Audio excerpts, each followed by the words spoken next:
नमस्कार, मैं हूं आपके साथ अंकिता पाल। बुलेटिन की शुरुआत करते हैं। मुख्य सेवक सदन में उपनल कर्मियों ने सीएम धामी का आभार व्यक्त किया। इस दौरान उपनल कर्मियों ने सीएम धामी के समर्थन में जमकर नारे भी लगाए और सरकार के 3 साल पूरे होने के दौरान हमने घोषणा की थी कि उपनल कर्मचारियों को एक ठोस नीति नियमितीकरण की प्रक्रिया को आगे बढ़ाया जाएगा। और वहीं लोगों ने भी काफी ज्यादा सराहा। सीएम धामी मौके पर पहुंचे थे, जहां पर नियमितीकरण की प्रक्रिया को बढ़ाने की बात कहते हुए नजर आए और उपनल कर्मी भी काफी ज्यादा खुश नजर आए। और मुख्य सेवक सदन में बैठक रखी गई, जहां पर सीएम भी पहुंचे और यहां पर पहुंचने के बाद उन्होंने लोगों को संबोधित भी किया।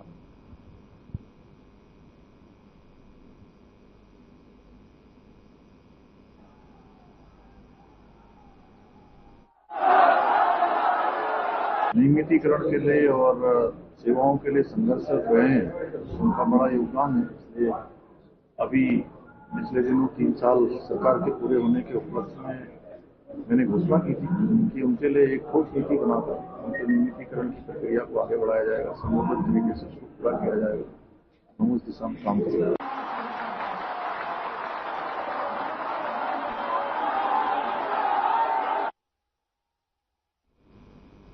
30 अप्रैल से उत्तराखंड में चारधाम यात्रा शुरू हो रही है और यात्रा की तैयारियों को लेकर शासन और प्रशासन ने तैयारियां भी तेज कर दी हैं। चारधाम यात्रा को लेकर सीएम पुष्कर सिंह धामी ने कहा कि यात्रा की सभी तैयारियां लगभग पूरी हो चुकी हैं। यात्रा को सरल और सुगम बनाने के लिए यात्रा से जुड़े स्टेक होल्डर से संवाद किया जा रहा है। यात्रा में किसी प्रकार की अगर उसको विस्तार की आवश्यकता पड़ती है या कोई और काम करना पड़ता है तो उन कामों को करेंगे।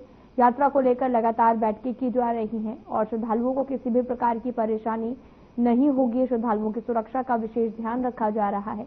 उत्तराखंड में आने वाले सभी श्रद्धालुओं को सुरक्षित यात्रा कराएंगे, ये हमारा संकल्प है।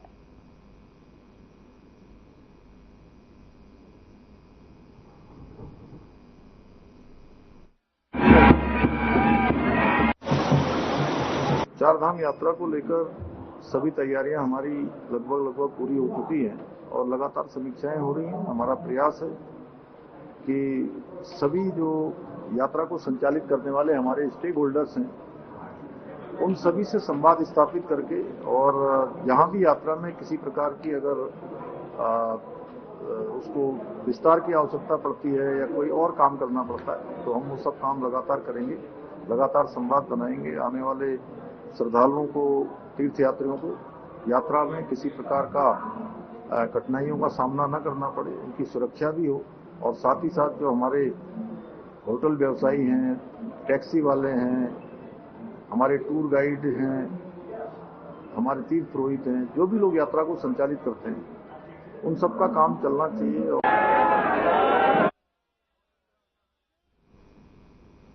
30 अप्रैल से उत्तराखंड में चारधाम यात्रा शुरू होने जा रही, जिसको लेकर सुरक्षित और सुव्यवस्थित बनाने के लिए सरकार तैयारियों में जुटी है। कैबिनेट मंत्री और जनपद रुद्रप्रयाग के प्रभारी मंत्री सौरभ बहुगुणा ने कहा कि चारधाम यात्रा उत्तराखंड की सबसे प्रमुख यात्रा है। कई सारे आपदा ग्रसित क्षेत्र हैं। पिछली बार भी यात्रा के समय आपदा आई थी, हालांकि बड़ी संख्या में लोगों को सुरक्षित निकाला गया था।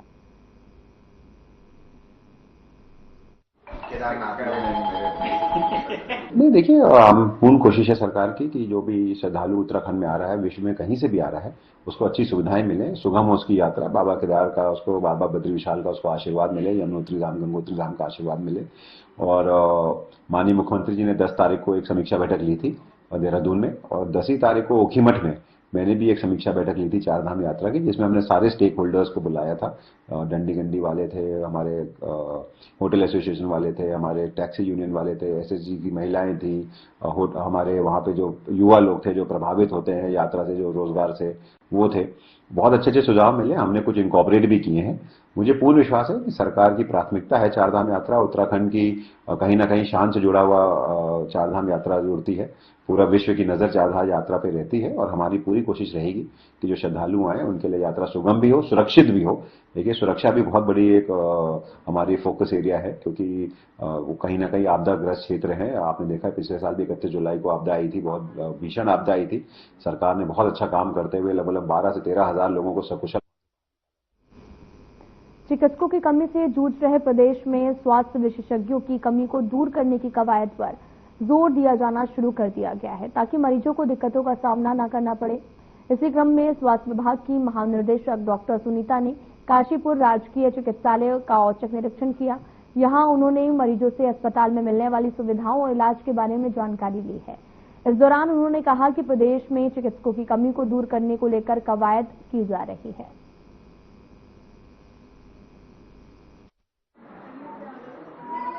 माननीय हमारे स्वास्थ्य मंत्री जी, आपको पता ही है कि हमेशा भ्रमण में ही रहते हैं और हमारे मुख्यमंत्री जी के भी ये पहल थी कि हमने जो विशेषज्ञों के वो है एज है, पहले 60 साल में रिटायर होते थे और 60 से 65 साल हम लोगों ने कर दिया, मतलब हमारे सरकार ने कर दिया है। तो ये भी हमें थोड़ा इसमें भी हमें विशेषज्ञ मिलेंगे।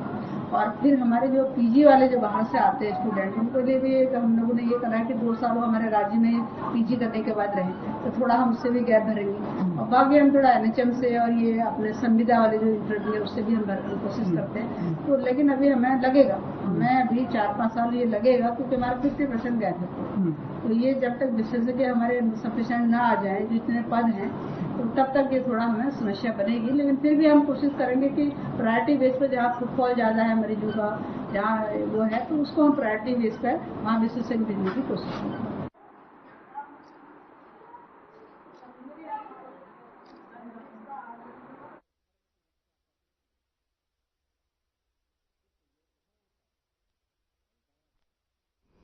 यूकेडी नेता आशुतोष नेगी सुद्दोवाला जेल देहरादून से रिहा हुए हैं। समर्थकों ने फूल मालाओं से उनका जोरदार स्वागत किया। वहीं आशुतोष नेगी ने बाहर आते ही सरकार पर तीखे हमले बोले और अपनी गिरफ्तारी को साजिश करार दिया है। आशुतोष नेगी पर एक होटल में जबरन घुसकर मालिक को धमकी देने, अभद्र भाषा का प्रयोग करने का आरोप लगा है।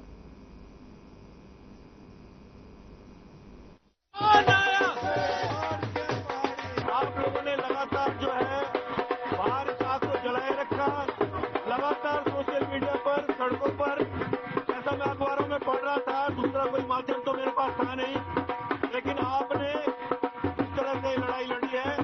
मैं आपका हार्दिक आभार प्रकट करना चाहता हूं और न्यायपालिका पर पूरा विश्वास है मुझे जिस तरह से उत्तराखंड पुलिस हिस्ट्री सीटर के रूप में दिखाना चाह रही है, संभवतः हिस्ट्री सीटर बताते हुए वो ये चाहती है कि मैं जेल से बाहर ना आ सकूं, बेल मिलने में मुझे दिक्कत हो, ये शायद उत्तराखंड पुलिस के इरादे हो सकते हैं। और संभवतः जिस तरह से आजकल हिस्ट्री सीटरों को गोली मारी जा रही है, उनके टांग पर गोली मारी जा रही है, तो संभवतः ये भी इनके इरादे हो सकते हैं कि आशुतोष नेगी को हिस्ट्री सीटर बताया जाए और एक दिन उसे कहीं पे गोली मार दी जाए। ऋषिकेश के जयराम आश्रम में हनुमान जयंती धूमधाम से मनाई गई। सैकड़ों श्रद्धालुओं ने आश्रम में पहुंचकर राम भक्त हनुमान के मंदिर में शीश झुकाकर आशीर्वाद लिया। सामूहिक रूप से श्रद्धालुओं ने हनुमान चालीसा का पाठ भी किया। भगवान श्री राम और हनुमान के नाम का गुणगान किया गया। जयराम आश्रम के परमाध्यक्ष ब्रह्मस्वरूप ब्रह्मचारी ने श्रद्धालुओं को राम और हनुमान के नाम का जाप कराया। मौके पर श्रद्धालुओं को हनुमान जयंती क्यों मनाई जाती है, इसके बारे में भी विस्तृत महत्व समझाया गया। बैठे बैठे कर लेते हैं कि मैं आज सरस्वती का स्मरण करने। भगवान हनुमान जी का जन्म महोत्सव जयराम आश्रम के इस प्रांगण में बनाया गया। मैं संस्था की तरफ से और अपनी तरफ से सभी भक्तों को, देश के तमाम सनातनियों को हनुमान जी के जन्म महोत्सव की हार्दिक शुभकामनाएं देता हूं। हनुमान जी महाराज ने हमें सेवा का एक संकल्प, सेवा कैसी होती है, ऐसा उन्होंने उदाहरण पेश किया है। भगवान श्री राम मर्यादा और शीलता के प्रतीक हैं, संयम के प्रतीक हैं। उन्होंने उसी भाव से भगवान हनुमान जी ने राम जी की सेवा की। तो हमें भी समाज के जो सेवा करनी चाहिए, समर्पण भाव से करनी चाहिए, निस्वार्थ भाव से करनी चाहिए। समाज ऐसे सक्षम लोगों से अपेक्षा रखता है कि जो सेवा कर सकते हैं, चाहे वो शिक्षा के क्षेत्र में हो, चाहे वो धर्म के क्षेत्र में हो, या किसी और तरह से आर्थिक मदद हो। तो हमें सक्षम होने के साथ साथ सेवा भाव हमारे मन में होना चाहिए। सरस्वती का स्मरण करने में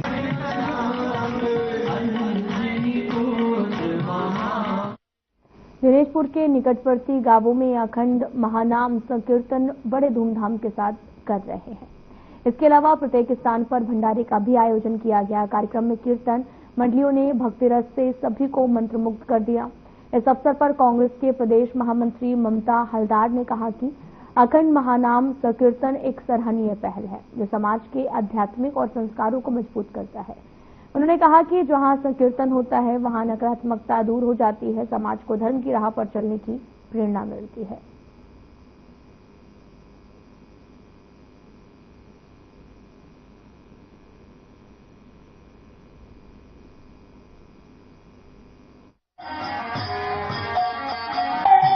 रामबाग में हरिनाम कीर्तन का आरंभ हुआ है और ये 4 दिन से चल रहा है और सबसे पहले जो है यहीं से शुरुआत हुई हरिनाम संकीर्तन का। जो सारे हमारे जो 36 कॉलोनी है ये पहले यही होता था और अब जो है सारे गांव में होने लगा और इसको सबको श्रवण करना चाहिए, जिससे कि जो नई पीढ़ी है जो दूसरे उसके और जा रहा है हरिनाम कीर्तन से हो सकता है उनका चेंजिंग हो जाए और ये सबको सुनना चाहिए और श्रवण करना चाहिए। ये जो कीर्तन है ये आदि अंत काल से चले आ रहे हैं। हरि का नाम, हरे राम हरे कृष्ण का ये नाम आदि अंत काल से चल रहा है और ये जो क्षेत्र है दिनेशपुर का जो क्षेत्र है ये स्टैंड जहाँ मैं खड़ी हूँ ये मेरा अपना गांव है और यहाँ हर गांव में अक्सर ग्राम सभा लीजिए या गांव लीजिए, बंगाली गांव में खासकर ये हरे राम हरे कृष्ण का ये नाम लिया जाता है, कीर्तन होता है। ये कल्याण के लिए, देश के कल्याण के लिए, राज्य के कल्याण के लिए, गांव के कल्याण के लिए, अपने सभी संबंधी के कल्याण के लिए ये कीर्तन कराया जाता है। उत्तराखंड में एक बार फिर से लोगों को महंगाई का करंट लगने जा रहा है। दरअसल प्रदेश में उत्तराखंड विद्युत नियामक आयोग ने कई वर्ग के लिए बिजली के दामों में बढ़ोतरी की घोषणा की है। फिक्स चार्ज की बढ़ोतरी नहीं की गई है, लेकिन प्रति यूनिट बिजली के दाम करीब 33 पैसे तक बढ़ाए गए हैं। उत्तराखंड विद्युत नियामक आयोग ने प्रदेश में घरेलू और व्यावसायिक समेत कई वर्ग के उपभोक्ताओं के लिए नई दरों की घोषणा की है। आयोग ने पिछले साल के टैरिफ के लिहाज से घरेलू उपभोक्ताओं के लिए 33 पैसे की दर में वृद्धि की है और इसी तरह व्यावसायिक उपभोक्ताओं के लिए 42 पैसे की वृद्धि की गई है।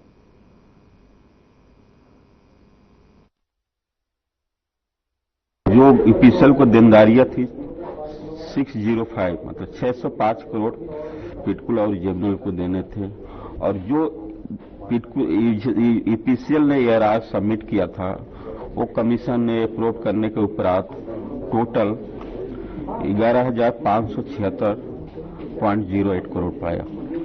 तो उसमें जो एग्जिस्टिंग पिछले साल का टैरिफ रेट है उसको माइनस किया गया तो जो गैप आया 590 करोड़ का आया। तो 590 करोड़ को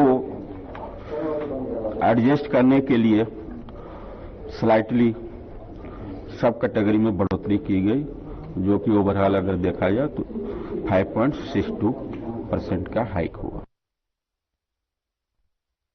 प्रदेश भर से आए प्रांतीय चिकित्सकों ने देहरादून स्थित स्वास्थ्य महानिदेशालय परिसर में धरना प्रदर्शन कर अपनी लंबित मांगों को शीघ्र पूरा करने की अपील की है।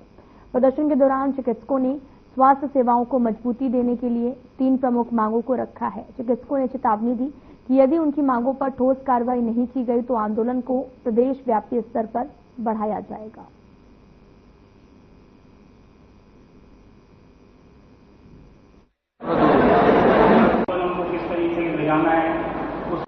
बिल्कुल, इसीलिए हम लोग आज तक बैठे हैं, क्योंकि हम लोग क्या है ना, सरकार भी और मैं तो माननीय उच्च न्यायालय से भी कहूंगा कि हम हड़ताल की बात भी करते हैं तो हंगामा सा हो जाता है और न्यायालय भी बीच में आ जाते हैं, माननीय न्यायालय भी, और कई बार सरकार भी एकदम से शक हो जाती है। हम भी समझते हैं कि हम इतनी इंपॉर्टेंट हमारी पोस्टें होती है कि हम हड़ताल पे कई बार नहीं जा पाते, तो हमें तो ये लगता है कि सरकार हमारी मजबूरी का फायदा उठाती है कि ये लोग हड़ताल में तो जा नहीं पाएंगे, तो हमारी बातें भी नहीं मानती। बाकी संवर्ग देखिए, बाकी हड़ताल कुछ करते हैं क्योंकि चले जाते हैं काम छोड़ के, उनकी बातें मान ली जाती है।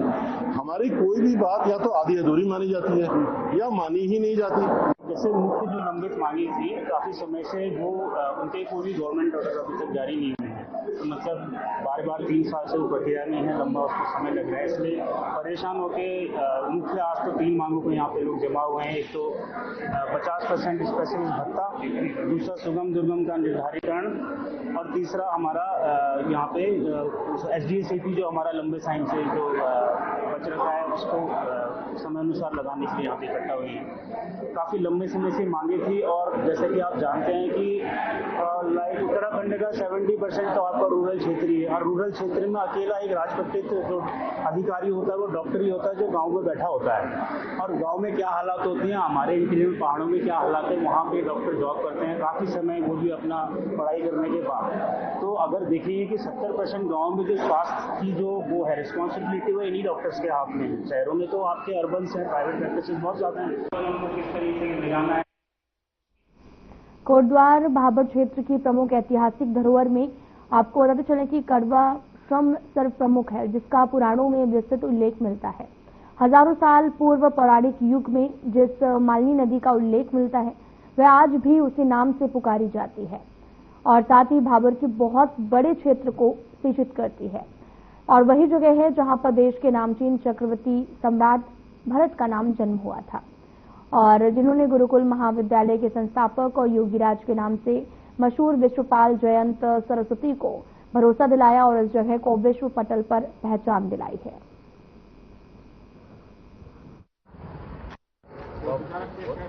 बलून जी आए थे यहाँ और मुझे बड़ी खुशी हुई, उनमें बड़ा उत्साह उमंग जोश है और मेरे से उन्होंने यही कहा कि आप काफी पुराने हैं, 50 साल पुराने हैं, यहाँ का अनुभव आपको है, आप बताइए, हमें सुझाव दीजिए।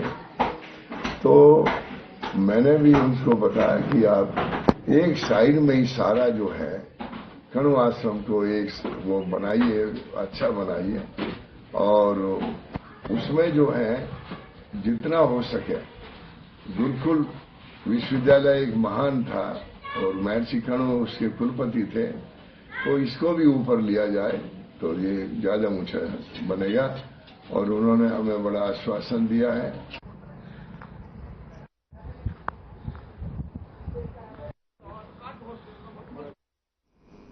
13 और 14 अप्रैल को बैसाखी का स्नान पर्व है, जिसकी तैयारियों को लेकर स्थानीय प्रशासन जुटा हुआ है। शनिवार को ऋषिकुल ऑडिटोरियम में स्नान को लेकर पुलिसकर्मियों की ब्रीफ भी किया गया। पूरे मेला क्षेत्र को 4 सुपर जोन, 14 जोन और 40 सेक्टर में बांटा गया। हरिद्वार के एसएसपी प्रमेय डोभाल ने बताया कि बैसाखी के स्नान को लेकर सभी तैयारियां पूरी कर ली गई हैं। उन्होंने बताया कि रात से सभी पुलिसकर्मी ड्यूटी पर तैनात कर दिए जाएंगे। वीकेंड के चलते भीड़ का दबाव बढ़ने पर यातायात डाइवर्ट का प्लान भी लागू किया जाएगा। जिलाधिकारी ने बताया 2 दिन होने वाले हैं, इस स्नान को लेकर तैयारी पूरी है, इसे सकुशल पूरा किया जाएगा।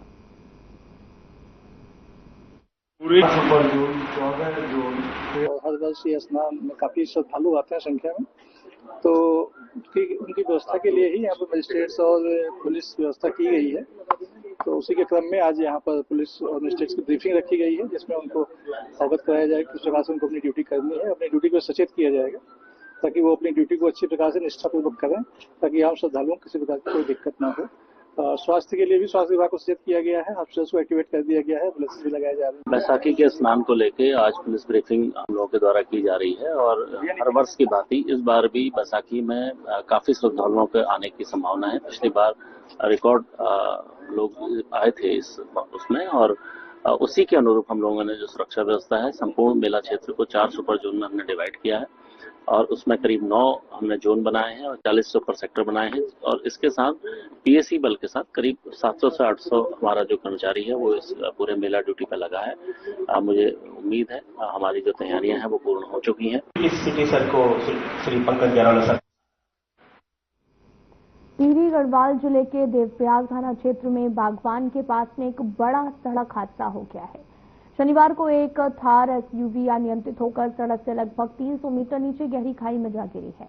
खाई में गिरने के बाद में थार वाहन अलकनंदा में समा गया। बताया ये भी जा रहा है कि गाड़ी में 6 लोग सवार थे, जिसमें से 5 लोगों की मौत हो गई है। प्रत्यक्षदर्शियों के अनुसार थार पर अप्लाई फॉर नंबर लिखा था, जिसमें पता चला कि ये कार नई खरीदी गई थी। पुलिस ने कार सवारों के परिजनों को हादसे की जानकारी दी। पुलिस मामले की जांच में जुटी है।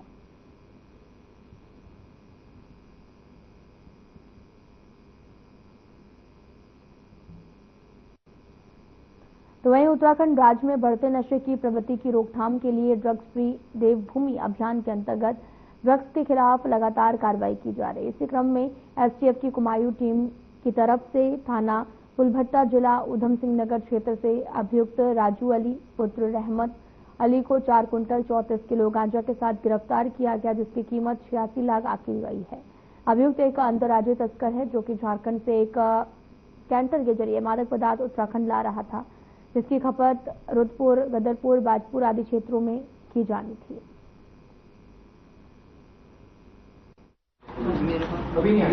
देखिए, जैसे माननीय मुख्यमंत्री जी के निर्देशन में ये ड्रग फ्री देवभूमि जो अभियान चल रहा है पुलिस हेडक्वार्टर्स द्वारा, इसके तहत लगातार हमारी एएनटीएफ एसटीएफ भी कार्रवाई कर रही है। और इसी में जो देहरादून में जो हमारी एसटीएफ यूनिट है और कुमाऊं में एसटीएफ यूनिट है, और इसमें उधम सिंह नगर पुलिस के साथ सहयोग के साथ एक ये रिकवरी हुई है, और ये अब तक की सबसे बड़ी रिकवरी है उत्तराखंड की। इसमें 434 किलोग्राम गांजा रिकवर किया गया है एक ट्रक में, और उसमें अलग अलग कैबिन्स कंपार्टमेंट्स बना के इसको कंसील किया गया था।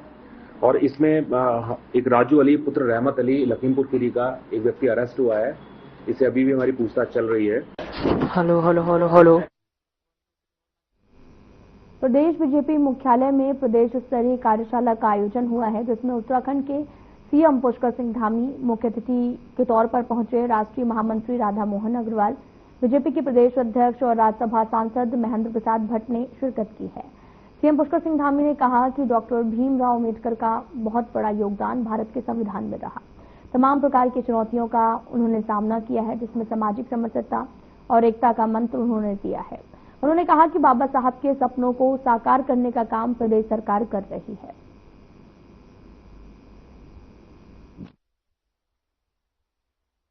अप्रैल तक लगातार डॉक्टर भीमराव डॉक्टर साहब के सम्मान समारोह पूरे प्रदेश के अंदर होने। उनका बहुत बड़ा योगदान देश के संविधान को बनाने में रहा है। तमाम प्रकार की चुनौतियों का उन्होंने सामना किया और देश को सामाजिक समरसता और एकता का मंत्र देने का काम बाबा साहब ने किया, और बाबा साहब के सपनों को साकार रूप देने का काम आज देश के प्रधानमंत्री आदरणीय मोदी जी कर रहे हैं, और लगातार उन सभी सपनों को साकार कर रहे हैं जो बाबा साहब के। तो 15 अप्रैल को ऋषिकेश एम्स के 5वें दीक्षांत समारोह के मौके पर कार्यक्रम का आयोजन किया जाएगा, जिसमें केंद्रीय स्वास्थ्य और परिवार कल्याण मंत्री जेपी नड्डा बतौर मुख्य अतिथि में शिरकत करेंगे और सीएम पुष्कर सिंह धामी भी कार्यक्रम में शामिल होंगे। दीक्षांत समारोह में मेडिकल के 434 छात्रों को उपाधि दी जाएगी। 14 गोल्ड मेडल, 1 सिल्वर और 1 कांस्य पदक से टॉपर नवाजे जाएंगे।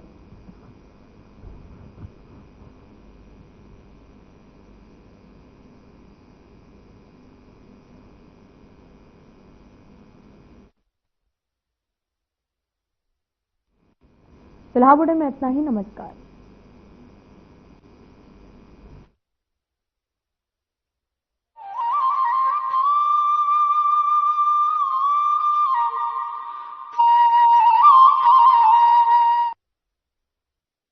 क्या